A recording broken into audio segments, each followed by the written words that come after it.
Olá pessoal, bem-vindos ao canal da Poema Investimentos. Meu nome é Gustavo Sayani, hoje é dia 14 de fevereiro de 2026 e este é nosso episódio número 15.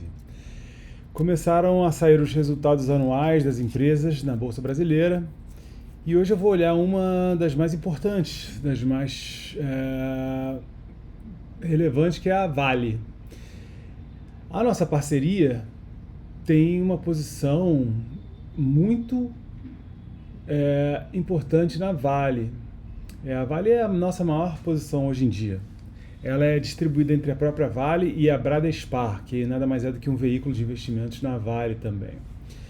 E somados, essas duas ações chegam a quase 25% da nossa carteira hoje, tá?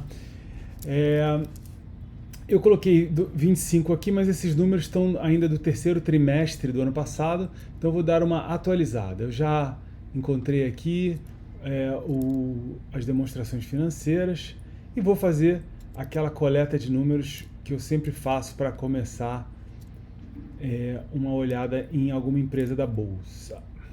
Bom, primeira coisa que eu vejo aqui, patrimônio líquido. Nesse caso, 213 bilhões 720. 213 bilhões 720.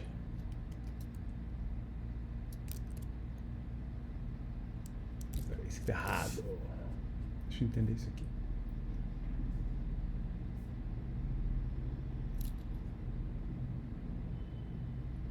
aqui. Eu peguei o ano errado. 188 bilhões 926. Então, notamos aqui uma pequena queda em relação ao ano anterior. Bola para frente. Passivo. 2025, passivo 287 bilhões 168.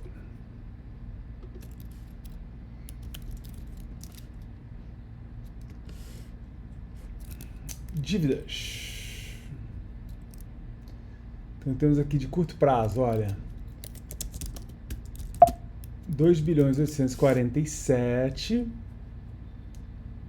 de curto prazo, perdão, e de longo prazo 96 bilhões 932.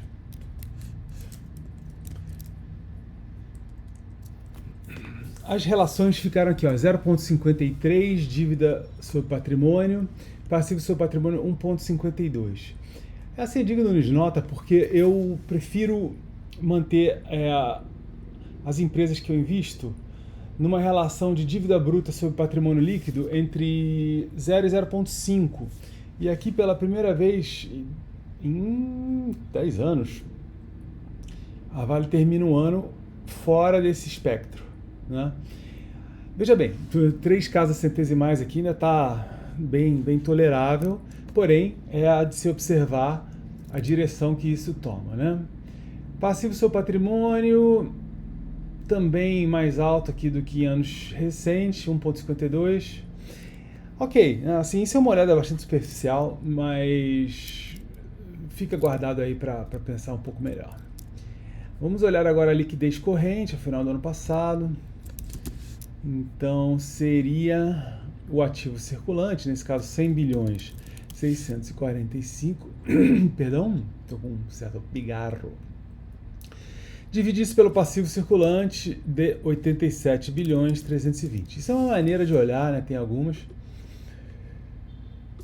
Fica 1,15, até mais alto do que no ano passado. Outra maneira de olhar é pegar o ativo circulante, 100 bilhões 645,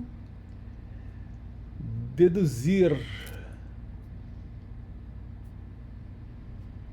o passivo circulante, deduzir o estoque, perdão, menos 32.666 e deduzir o ativo circulante, e deduzir o passivo circulante, 87.320, e que isso fique positivo, e no caso não está, tá? Então é algo a se pensar. Mesmo essa maneira que eu olho aqui, o ideal é ficar acima de 1,5 e o ideal mesmo é ficar acima de 2. Então, nesse sentido, a Vale não está com essa segurança toda. Vamos ver os resultados.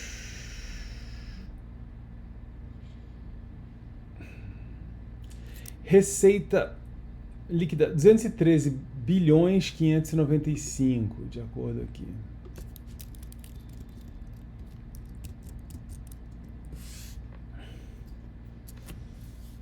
Então, já teve bem maior, já teve menor. Enfim, não tem muito a comentar aqui não. Lucro.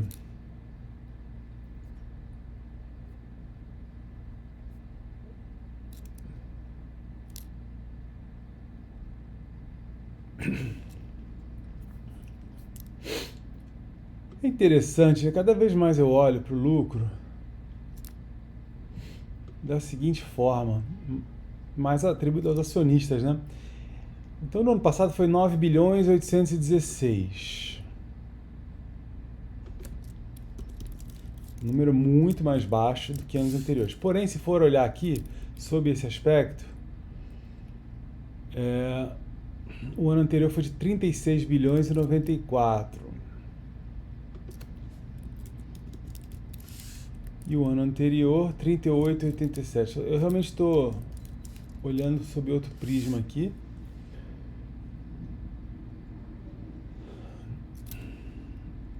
E vamos ver o fluxo de caixa livre agora, né? Então, o fluxo de caixa livre, pelo menos a primeira passada é o operacional, 48 bilhões 765.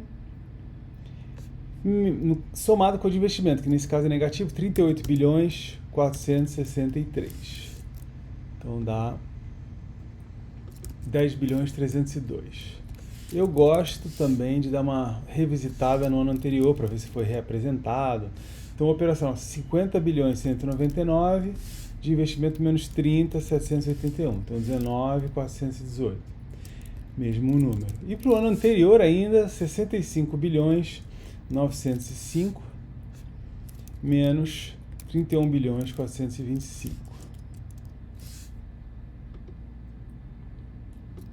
Que é esses 34 bilhões 480. Pois bem, as médias aqui já estão considerando 2025, só que agora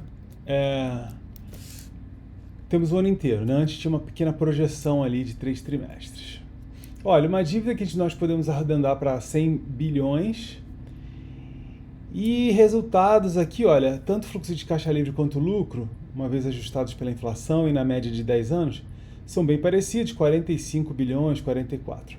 O que significa que se a Vale quiser, ela pagaria essa dívida com 2 anos e pouquinho desses resultados, o que coloca ela num espectro de aceitabilidade boa, tá? Acho que isso é mais importante do que a relação dívida com patrimônio, no caso.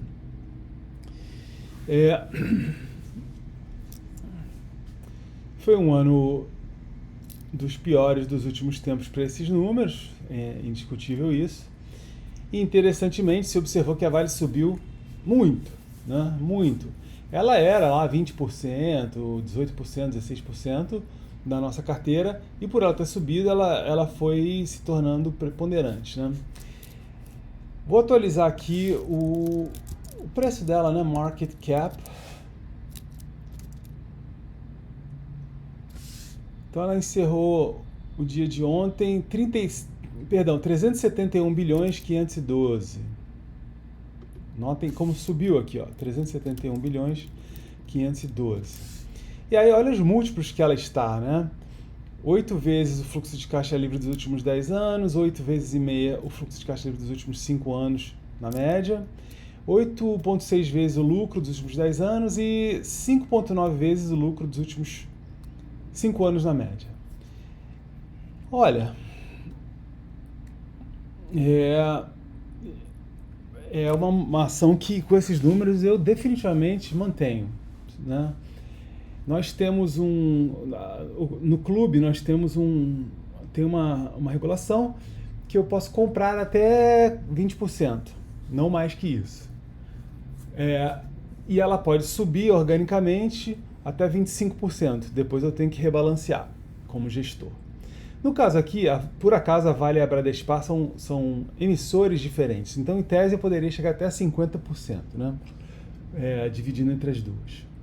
Não é o caso, tá? Definitivamente não, porque tem outras empresas bem atraentes que nós temos na carteira, né? Agora, a Vale fica, né? Aqui no vídeo não vou entrar em o preço do minério de ferro, terras raras, prata, ouro, né? O fato é que, se você pensar numa empresa como a Vale, não para o ano que vem, e sim para daqui a 20, 30 anos, ela me parece valer significativamente mais que isso. 3 vezes? Talvez não. 2 vezes? Bem possível. Então, ficamos por aqui. A Vale segue na carteira. Obrigado, um abraço. Tchau, tchau.